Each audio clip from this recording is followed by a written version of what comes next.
गंजाम जिला भंजनगर स्थित आंचलिक परिवहन कार्यालय पक्षरु स्वच्छता अभियान एवं माँ पाई गछटिए कार्यक्रम आयोजित हो जाइछि।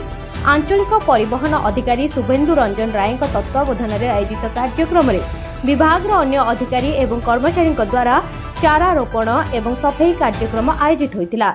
माँ पाई गछटिए एथरक आह्वान कराई माँ पाई गछटिए आम समस्त निज माँ को भल पाऊ जननी जन्मभूमि तेणु जननी जन्मभूमि प्रत्येक माँ का उद्देश्य माँ स्थिति गोटे गोटे वृक्षरोपण करुचु आ से क्रम आज आंचलिक परिवहन भंजनगर प्राधिकरण अंडर समस्त वृक्षरोपण कराई झाड़ू कराई विभिन्न जगार भंजनगर विभिन्न एरिया भी आम वृक्षरोपण करूँ आ स्वच्छतार संदेश दू।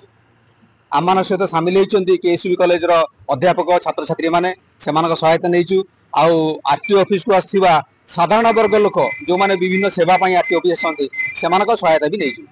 आम ड्राइवर को निवेदन करूँ माने से बेसी पल्यूटाट आम जो गाड़ी एग्जस्ट पाइप रे केवल अंगारकाम्ल गैस बाहर से अंगारकाम्ल गैसटा हूँ विषाक्त जोटा कि मृत्युर बाहक तेणु ताकू न्यूट्रालाइज करने ऑक्सीजन आवश्यक ये ऑक्सीजन प्रदान करेंगे केवल वृक्ष मान तेणु आम जिते अधिक वृक्षरोपण करवा परिवेश संतुलित रमें सुस्थ भाव निश्वास नहीं पार।